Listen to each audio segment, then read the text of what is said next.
cruelty of the Japanese in the Second World War was so great that even the Nazis had to tell them to chill out.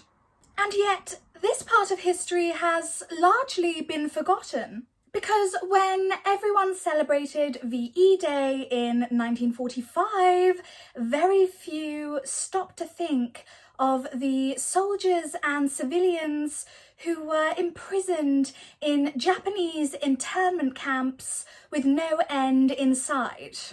This video will be exploring the experience of Allied women in these camps. This is just one part of a much broader history of wartime atrocities in Asia, which deserve their own dedicated discussions. So to see me talk about this at length in the future, please do subscribe and follow my socials, which will be linked below alongside my walking tours. Many of you who are interested in this topic may have heard of comfort women. As the Imperial Japanese Army swept across the East, they captured and coerced hundreds and thousands of East Asian women into working at military-grade brothels. At the Imperial War Museum's first ever exhibition on sexual violence, I saw a door sign from a comfort station in Burma dating back to 1944. While one side read, "Having a rest temporarily," the other read, "Sold out." These women were effectively used as conveyor belts and were forced to have sex with up to 40 men a day in absolutely horrific conditions. However, not a lot of people are aware that this was a fate met by many Western women who were captured by the Japanese. Nurses across the Pacific were imprisoned in hospitals and Catholic missions, where they would be violently beaten and raped if they failed to bow low enough to their conquerors, all while being forced to tend to sick and injured Japanese soldiers as they committed massacre after massacre upon Allied civilians and soldiers alike. In New Britain alone, the skeletal remains of 158 men were found in a shallow grave in the jungle by Australian troops in 1945. All of them had been murdered in cold blood. 24 of the dead were army medics who sported the Red Cross brassards. But some of the worst acts of sexual violence against Western women specifically occurred when the Japanese invaded the Netherlands East Indies. In Java, 20 civilian women and girls were captured and imprisoned across 2 houses by the side of a road.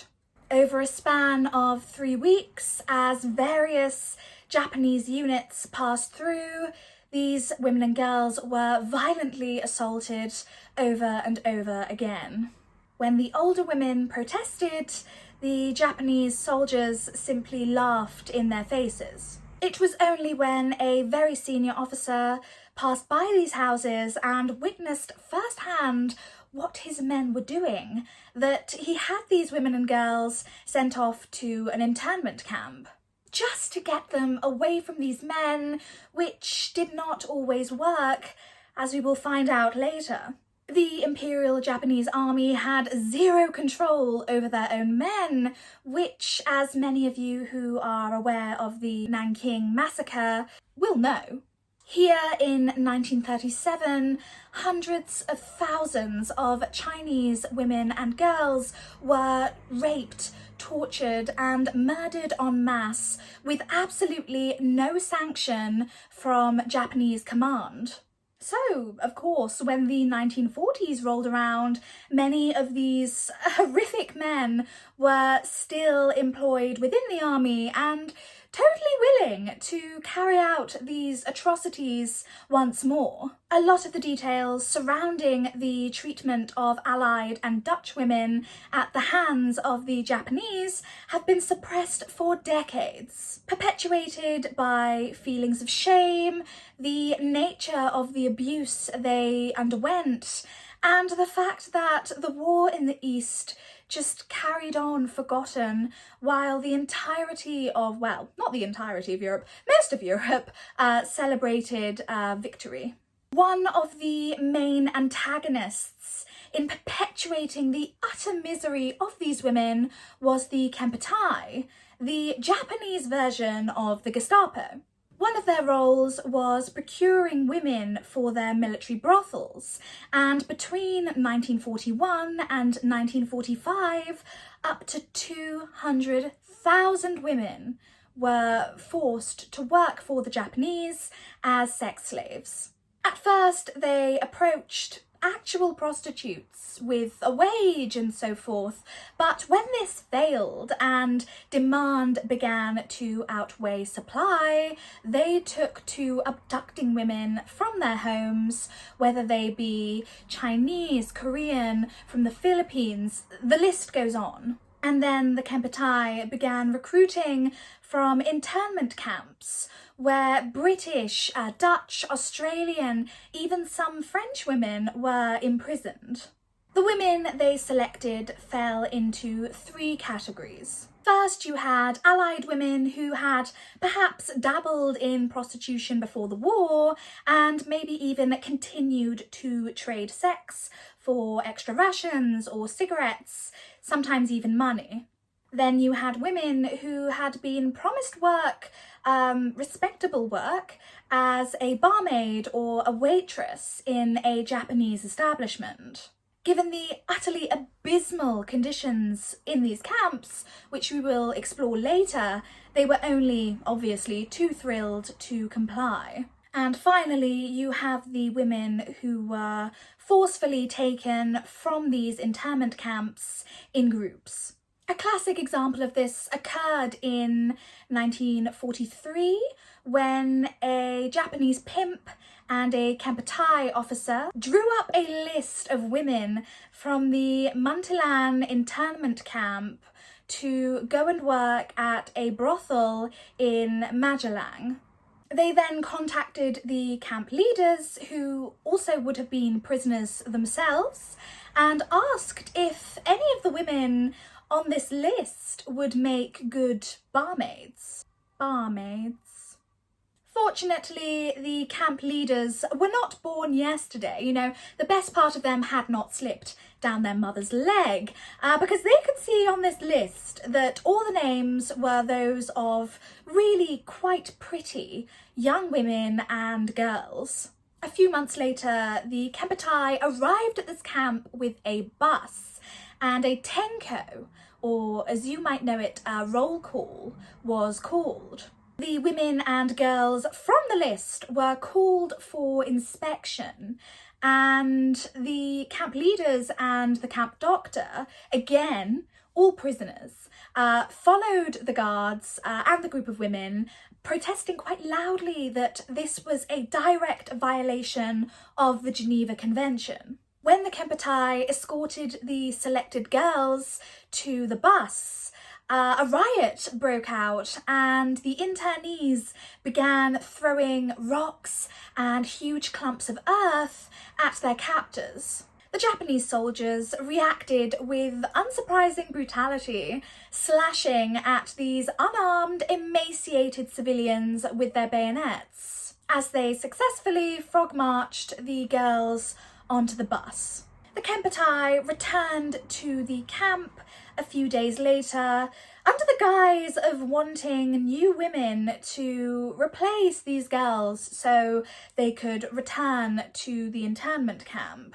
Now, at this point, a few women who had been working as prostitutes before the war, along with a few unmarried women with really quite unselfish motives, volunteered to take the place of these girls in the hopes of stopping them from being raped. 13 of these women were medically inspected before being transported to the Magellan brothel. Here they bunked 2 to a room where they had in-house visits from clients who they were never allowed to resist. The Kempai tried these tactics in internment camps across Java, and incredibly they failed in 3 thanks to the prisoners and the camp commandants telling them effectively to F off. But when they were successful, these women either volunteered to save others or they were taken against their will. One woman notably faked insanity, so she would be instead taken to an asylum. Another attempted suicide, and one other was forced to have an abortion after she got pregnant as a comfort woman. Disease also proved a massive issue, hence the medical inspections. But there were times when the Japanese wanted women to be infected with STDs, and that is because of Unit 731. This was one of the greatest evils that humanity has ever witnessed. They were a covert chemical and biological research unit of the Imperial Japanese Army that operated between 1936 and 1945. And they were infamous for their truly horrific experiments on prisoners. They targeted Chinese, Korean, Russian, and Allied prisoners for no reason beyond sick perversion and sadism. Experiments included live vivisection without anaesthetic, infecting prisoners with diseases like bubonic plague and cholera, frostbite experiments, and even testing grenades and flamethrowers on living prisoners. One prison guard testified as follows: infection of venereal disease by injection was abandoned, and the researchers started forcing the prisoners into sexual acts with each other. 4 or 5 unit members, dressed in white laboratory clothing, completely covering the body with only eyes and mouth visible, rest covered, handled the tests. A male and female, one infected with syphilis, would be brought together in a cell and forced into sex with each other. It was made clear that anyone resisting would be shot. Following infection, prisoners would then undergo vivisection in order for these so-called doctors to see what condition their organs were in at different stages of the disease. As for female prisoners, they were always blamed as the cause of the disease, even if they were the secondary party to be infected. And the Japanese prison guards involved in these experiments referred to infected female prisoners' genitalia as jam-filled donuts. Some of these women were forcibly impregnated in order to see the effects of congenital syphilis on their offspring. The children would experience vivisection as their parents had done. Unit 731 had no survivors, not even the children. If you were lucky to escape the fate of Unit 731 or being a comfort woman, you had the internment camps to contend with. There were 132,000 Allied troops imprisoned in Japanese prisoner of war camps during the Second World War. And there were also 130,000 Allied women and children held captive by the Japanese as well. These camps were located in places like Java, Sumatra, Borneo, and Timor, ranging from barracks to even fenced-off villages wherein 60 prisoners would be forced to cohabit in a house intended for just one small family. Diseases like typhus, cholera and dysentery were rife due to overcrowding and poor sanitation, alongside lice, bedbugs and scabies. And then you had diseases like rickets and beriberi, which were caused by malnutrition and vitamin deficiencies. And then you had malaria, which was a death sentence if you could not get hold of any quinine, which the Red Cross sent plenty of, but the Japanese soldiers in charge of these camps often kept these supplies to themselves to barter with or use, rather than issuing them to prisoners. So many deaths could have been avoided, and it breaks my heart. On a diet of roughly 600 calories a day, prisoners would be expected to perform manual labour like wood chopping or general chores around the camp. So as well as death by disease, death by starvation and exhaustion were worryingly common. These rations consisted of half a cup of rice riddled with weevils or a sort of grotesque tapioca-style sludge. Some took to hunting lizards, frogs, snails and even rodents in an attempt to supplement their diets, while others would trade an engagement ring or a dress if they had it for just a couple of eggs. A minuscule number even took to dobbing in their comrades who were perhaps smuggling or owned a clandestine radio or hoped to escape in return for extra rations from the Japanese themselves. And then, of course, you had the women who traded sex for extra rations, cigarettes, and sometimes even medicine. The brutality in these camps was insane. If you didn't bow correctly, you could be hit with a rifle butt or slapped so hard that you lost teeth. Another punishment designed to rob women of their dignity was head shaving, which would sometimes be done so roughly and violently that it stripped chunks of flesh from the scalp and left the women in question bleeding. After 3.5 years of hell and feeling utterly forgotten about, the Allies came. Many male prisoners in prisoner of war camps were found wearing nothing but loincloths, while women in internment camps were discovered using things like tea towels for bras and sandals made from rotting rubber tires.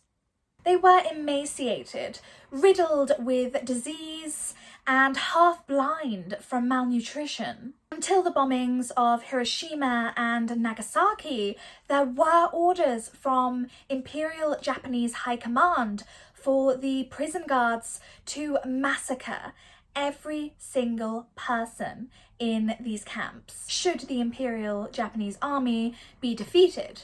These methods included shooting, setting fire to the camps, and death marches, which would have been carried out should liberation seem imminent. But Japan's surrender on the 15th of August 1945 interrupted these plans, saving countless lives.